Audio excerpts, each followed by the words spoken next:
Today marks my first State of the Union address to you, a constitutional duty as old as our republic itself.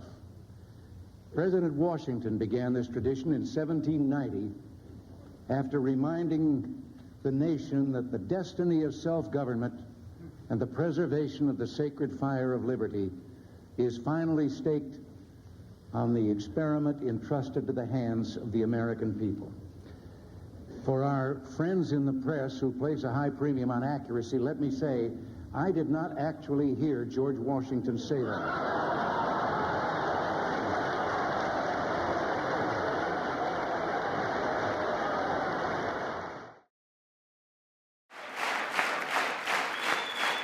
Thank you. Joe Biden didn't just open our borders, he flew illegal aliens over them to overwhelm our schools, hospitals, and communities throughout the country. The media and our friends in the Democrat Party kept saying we needed new legislation, we must have legislation to secure the border. But it turned out that all we really needed was a new president. 'Cause there ain't no doubt I love this land. God bless the USA.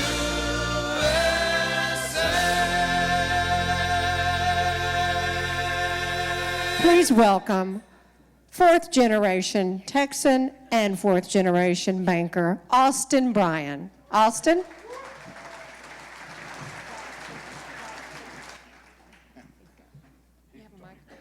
Perfect. This on? Okay. I was really hoping to do this on video until I found out today that I'm going to do it live. It's really an honor to be here today to recognize Judge Travis B. Bryan III, or as I prefer to call him, Dad. I knew at an early age that I had no desire at all to be an attorney. I watched my dad work tirelessly. Early mornings, late nights, weekends, holidays. He worked constantly. And my grandfather was a banker, and he played golf all the time. So I knew early on I was going to be a banker, not an attorney. I was talking to my brother today. My brother had the same perspective, only a little different take on it. And he said, you know, I watched Dad and the weight he carried, the pressure that he carried his whole career, because he took it so seriously. And his commitment to his clients and his commitment that they had proper representation was so important to him that it came with a heavy weight. And I watched him carry that weight around. And my brother Joel said, I couldn't be an attorney because I know how seriously he took his job and the price that came with that. I assure you, he never walked into a courtroom unprepared, and I've asked him that, and he's admitted that. Despite those long hours and unyielding pressure that he dealt with, he never missed our practices. He never missed our games, dance recitals. His fatherly duties were always upheld despite what he was doing in his professional life, and that's greatly appreciated. He was a great prosecutor because he respected the law and he believed in justice. He was a great defense attorney because he believed anyone accused deserved proper representation. And he was a great judge because he believed the best referees go unnoticed. You know, he officiated some in his early life and younger years in basketball and Little League. And he knew that the best referees, the best officials were the ones that went unnoticed. And that's the way he went about his life in the courtroom as a judge. He lived his life as a servant. He served the state and the public in the courtroom. He served his family. And above all, he served his Lord and Savior, Jesus Christ. I am so happy to see him honored in ways such as this because he quietly served his community. throughout his life, expecting nothing in return. So, Dad, on behalf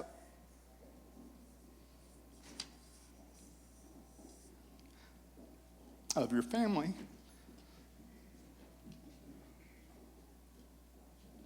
I thank you for your leadership, your example, and your unconditional love. Thank you and congratulations.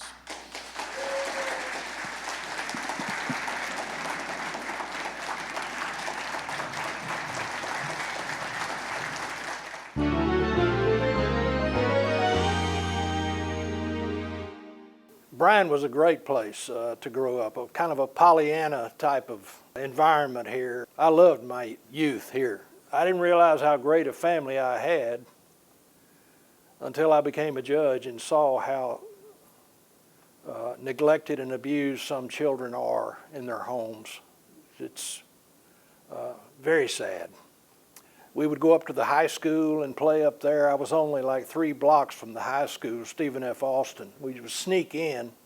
Sometimes we would get caught. Sometimes we'd play out in the front yard and break a window, and Principal Cheesy Cook would come by and get upset with us, and we'd run off. I've had 3 great children, all of whom are out in the world. My wife poured her life into them while I was off working all the time. Hey, Dad. I'm so sorry I couldn't be there to support you tonight. But I want to say to the crowd gathered there that as the only daughter of Travis Bryan III, I can truly say that my dad is the real deal. Even as he has always loved his country, his community, all those he has encountered in his profession, the church, Jesus Christ, and our family, my dad has always loved me. I recently received a text message from him out of the blue, which read, and I quote, "And so I just wanted to tell you how much I admire and love you. You are absolutely the best. I love you so, so much. So proud of you." And so, Dad, I want to say back to you tonight, and so I admire you. You are absolutely the best. I love you so, so much, and I am so proud of you. I'm just so proud of each one of them. God has blessed my life with family. Bookman Peters came over to my dad. They agreed they would talk to me about running for city council, and I ran and won. So I ran for district attorney in order to prepare myself to be a lawyer. I discovered that being district attorney is the most fun job I ever had. The previous administration had been soft on crime, and we ran on a ticket of being tough. I tried 28 jury trials as lead counsel. I never had a not guilty. The man who was judge of this court, Rick Davis, was leaving, and he asked me if I wanted to try to get the appointment. And I thought about it a while and thought, well, you know, that will be a good way to end my career. Governor Perry appointed me, and I became the district judge of this court in 2008. My time as a prosecutor and a defense lawyer made me understand that every human being is important. And I'm not just talking about those people that are accused. I'm talking about victims of crime. I tried to make the trial lawyers as comfortable as I could in my courtrooms. No matter what side they were on, they're going to get a fair trial, and the judge is going to listen and do his best, his absolute best, to come up with a just result. I have had a great wife who has been by my side through thick and thin. We've been married, I think, 53 years now. She's been my advisor. She's been my conscience. I call her Coach. That's my name for her. So those times when I would toss and turn at night, my wife would say, "What's wrong with you?" It was in that time frame that I began to pray in a way that I never had before. God help me. I can't do this on my own. I got broken, and it was a real blessing that I couldn't depend on myself anymore. I had to depend on the Lord Jesus. I was anxious a lot. I was scared. You walk into a courtroom, you don't know all the people, you don't know what's going to happen. I'm certainly no saint. I have my faults, I have my sins, I have failures in my life. I believe God loves every person 100%. As a defense lawyer, I started a Bible study in my office. We still have that Bible study every Saturday morning. The American system of justice is not good, but it's the best one in the world. and I was blessed to be able to make my living in it. I heard a lawyer say one time at a conference, trying a lawsuit for the lawyer is like capturing a speck of dust floating in the sunlight. It's that delicate. It's the most exciting, thrilling, challenging work anyone could ever do because it's made up of human beings. I loved it. I'm glad I did it. I'd do the same thing over again if I could. Thank you for this award. I'm humbled by it, and I'm especially thankful to all the people that made me who I am today. And of course, the Lord is number one on that list. I am a Republican. I voted for Donald Trump, and I'm proud of it. And I'm a conservative person, and I believe in Republican politics. Thank you.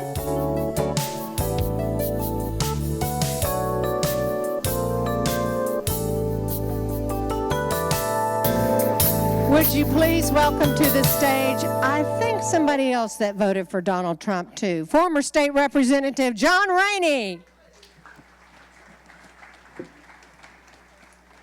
I don't think I can follow the family in the introduction to my friend Travis Bryan. I met Travis, I guess I was in the 8th grade when I moved here to Bryan, Texas, and we graduated from high school together in 1965. We were the largest class at that time ever to graduate from Stephen F. Austin. Rudy Schultz was there. We had a saying that says, we're the class of 65. We keep SFA alive, and I guarantee you that Travis was a big part of keeping SFA alive. Judge Bryan was born on April 21st, 1947. And for all you Texans in this room, you know what day that is. It's Texas Independence Day. And all you Aggies know that it's also Muster Day. What better time could Travis have been born than on that day? Especially when you consider that his ancestor, William Joel Bryan, who was the nephew of Stephen F. Austin and the namesake of Bryan, that means a lot to this community to have that historical background. Travis and Becky have been married for 53 years. They have 3 children who you have all seen in the video or heard from. A wonderful family, a family who is our neighbor, matter of fact. We've got several neighbors in our neighborhood from the class of 65, and we enjoy our neighborhood. Judge Bryan is class of 69 at Texas A&M, as I am, and he graduated from Baylor School of Law in 1972. And it didn't take him long to get back right here, and we are so thankful that he came back home to practice law, and he did that for 37 years. He's a board-certified criminal law specialist. That says a lot. And Judge Bryan is recognized in numerous organizations in our community, including the Bryan ISD Hall of Honor. He received the Atticus Finch Award for the Brazos County Bar Association. He received a 50-year member award from the State Bar of Texas and Citizen of the Year for Bryan College Station Chamber of Commerce. I think most importantly, and you've heard it, about Judge Bryan is he's a devout Christian. He founded the Cross Central Church and Drug Treatment Center and has done Christian ministry to inmates of both state and federal prisons. None deserves the honor of being recognized as the outstanding man of the Republican Party in Brazos County more than my friend and neighbor, Judge Travis Bryan III. And Judge Bryan, the floor is yours.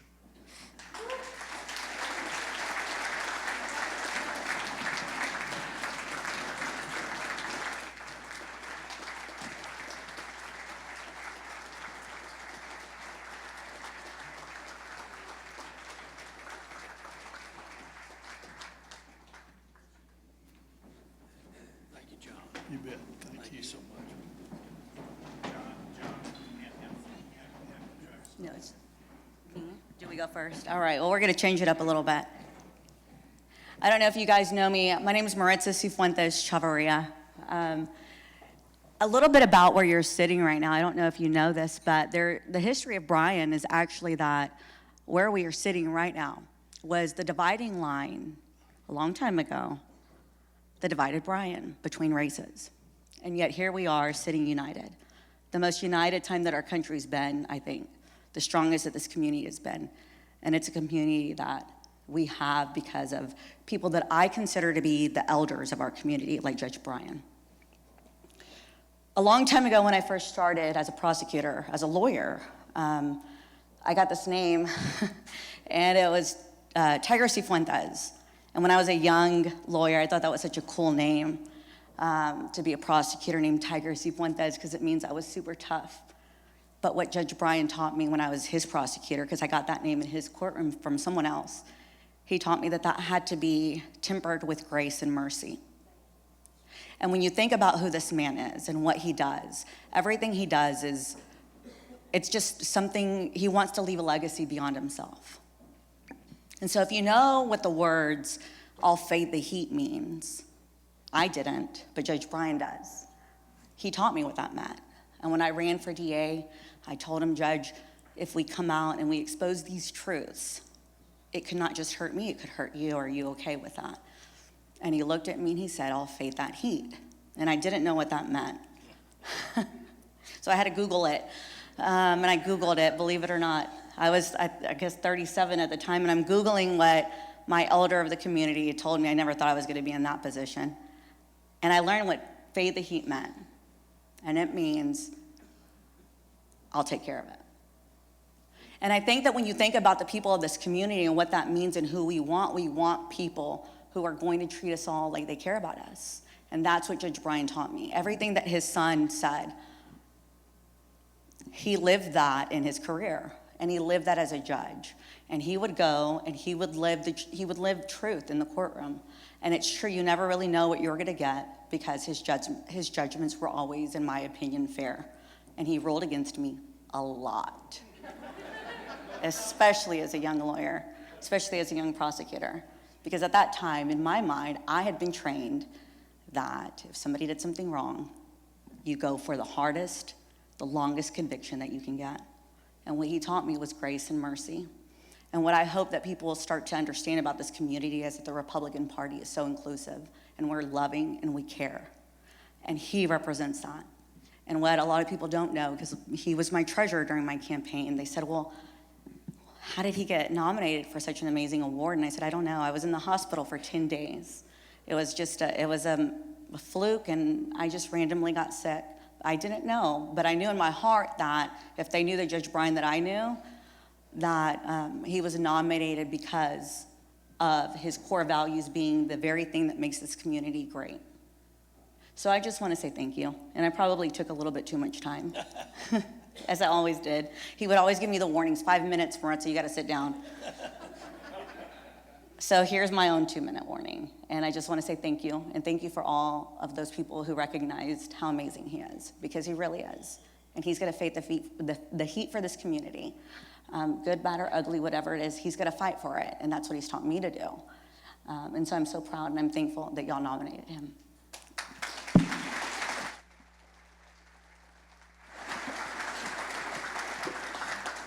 Thank you, Maritza. She was a prosecutor in the court that I was judge over for 2 years and did a great job. I think the world of her. And thank you so much for this honor.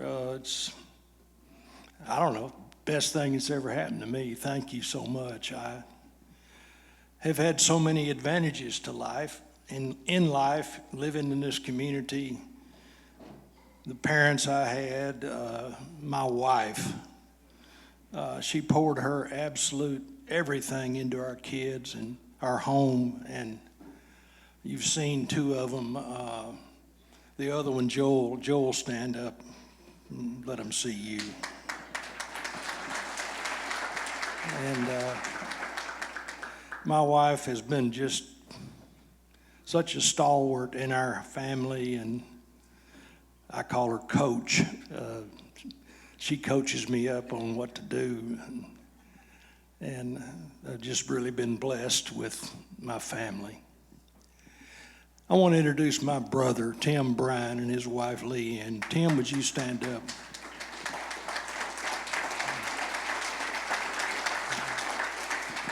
I want you to know that I've been kind of careless with money all my life, and Tim has handled my finances and our family estate and everything. And if it hadn't been for him, I couldn't have been a district judge.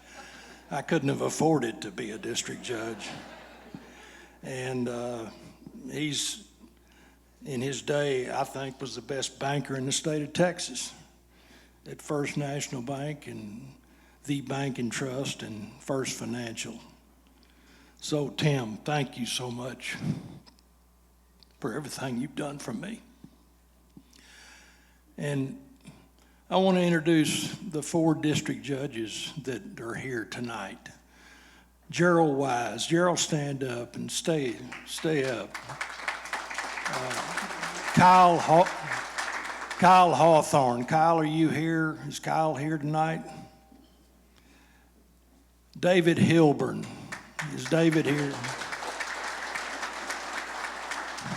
And John Brick, who took my place. Folks, I want to tell you, I've been around the criminal and the civil justice system here for 50 years. This is, including the time I was there, this is the best collectively group of individuals as judges we've ever had in this community. They're all just tremendous people and honest and hardworking and smart, and they're good Republicans.